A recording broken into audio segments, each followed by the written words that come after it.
ahora de los criterios de normalidad y anormalidad, ya que existen elementos de la normalidad y elementos de la anormalidad que forman parte de estos criterios. Estos elementos en la normalidad nos habla de una actitud positiva hacia uno mismo, hay una aceptación de uno mismo. Se da un crecimiento y desarrollo, hay autonomía, se presenta, hay una percepción adecuada de la realidad, hay competencia ambiental, hay relaciones interpersonales positivas y sanas.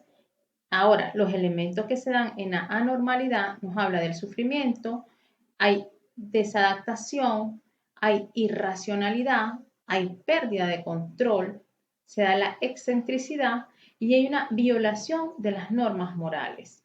Entonces, estos son los elementos tanto de la normalidad como de la anormalidad que forman parte de los criterios para determinarse normalidad y anormalidad. Luego de haber hablado un poco sobre la salud mental, sobre la normalidad, sobre la anormalidad y sobre los criterios de estas, vamos a reflexionar. Si una persona es diferente en cualquier aspecto, esta persona se podría catalogar como anormal a nivel psicológico.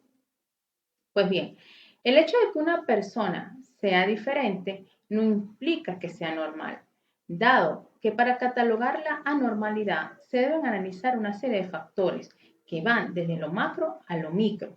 Asimismo, se habla de que para establecer un diagnóstico según el DSM-5 y el CIE-10, la persona debe poseer al menos 3 características que estén presentes en todas sus áreas, así como persistentes en el tiempo. En otras palabras, se concluye que para hablar de anormalidad en una persona no basta con que sea diferente al grupo con que se está comparando. Sobre el uso de los manuales de diagnóstico, como el DSM-5 y el CIE-10 en este caso.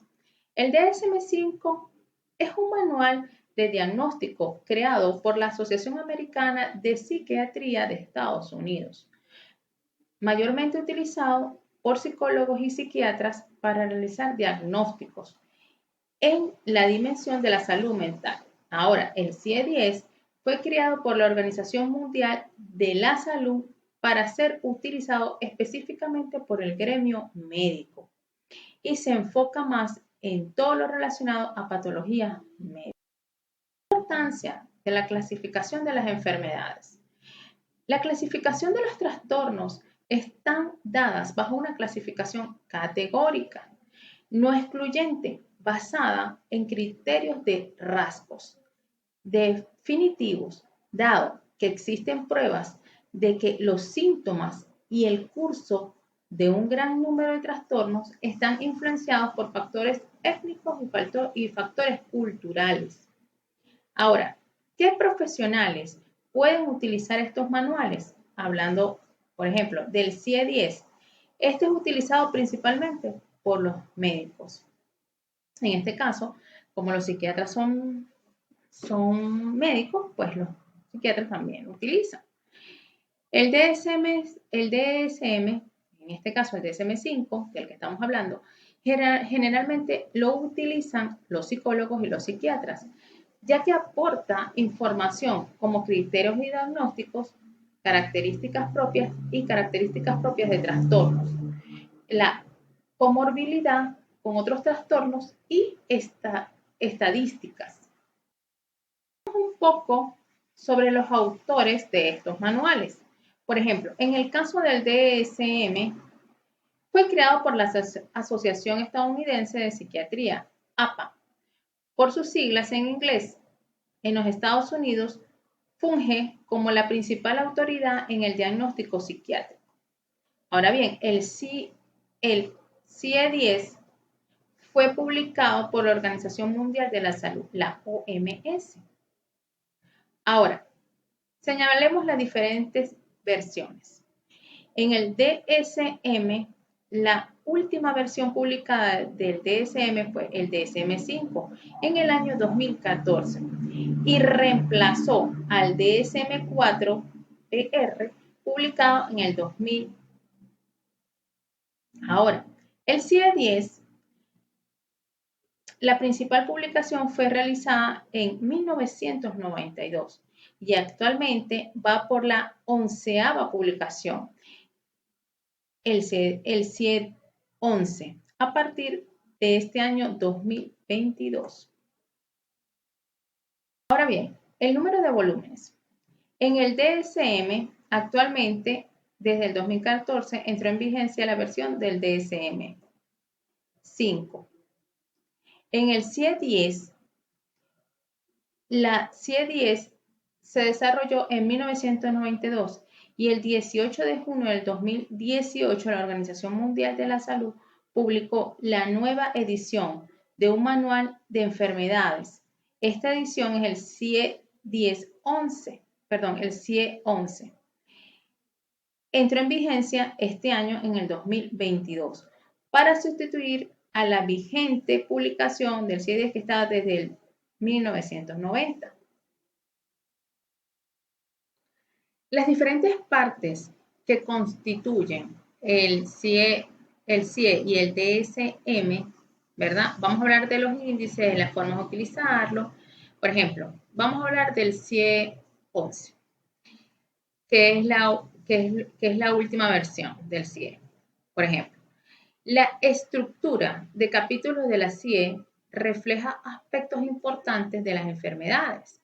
La CIE tiene categorías para las enfermedades, los trastornos, los síndromes, los signos, los síntomas y resultados clínicos anormales, traumatismos, causas externas de movilidad y mortalidad, factores y los factores que influyen en el estado de salud, razones para el contacto con el sistema de salud y medicina tradicional. La CIE 11 incluye también un conjunto de reglas y explicaciones para su uso y los metadados necesarios, y los métodos necesarios para su uso. Ahora bien, el DSM-5 tiene criterios de diagnóstico y elementos descriptivos, subjetivos y especificaciones. Trastornos trastornos de movimiento, incluyendo por medicamentos y otras afecciones que pueden ser el foco de atención clínica. Diagnósticos principales, diagnósticos provisionales, el método de codificación y procedimientos de riesgo. Esto en cuanto al DSM-5. Como vemos, el DSM se enfoca más en la parte descriptiva y el tratamiento para realizar una evaluación lo más objetiva posible, y el CIE para identificar códigos que sirvan también de forma internacional para los diagnósticos en el gremio médico principalmente. Ahora bien, una breve explicación de cómo se realiza la interpretación de su codificación. En este caso estamos hablando del CIE 10. Ejemplo, el CIE 10, en el CIE 10, cada afección puede ser asignada a una categoría y recibir un código de hasta 6 caracteres de longitud en formatos, por ejemplo, X00.00. Cada una de tales categorías puede incluir un grupo de enfermedades similares. Los siguientes códigos se utilizan por la Clasificación Estadística Internacional de Enfermedades y Problemas Relacionados con la Salud. De esta forma, se identifican componentes fundamentales, código de base, el código de extensión, la precoordinación, la poscoordinación y combinación. Ok, ¿cómo presenta cada manual la descripción de trastornos que se destacan en cada patología? Por ejemplo, el CIE, las categorías en el CIE constan de 3 caracteres, siendo siempre el primero de ellos un carácter alfabético, cualquier letra excepto la letra U, y el segundo carácter es numérico.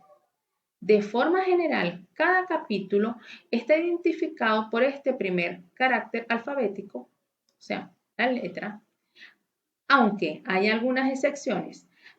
Hay capítulos que incluyen más de una letra. Por ejemplo, en el capítulo 1 incluyen la letra A y B, y los capítulos 7 y 8 comparten la misma letra H. La letra U, que les mencioné, que es excepto, o sea, no está incluida, se reserva por la asignación provisional a enfermedades de etiología desconocidas o en investigación. Una categoría que carece de otras subdivisiones constituye un código final. Aquí en imagen podemos ver las categorías, si se puede subdividir en subcategorías. Aquí podemos ver cómo están.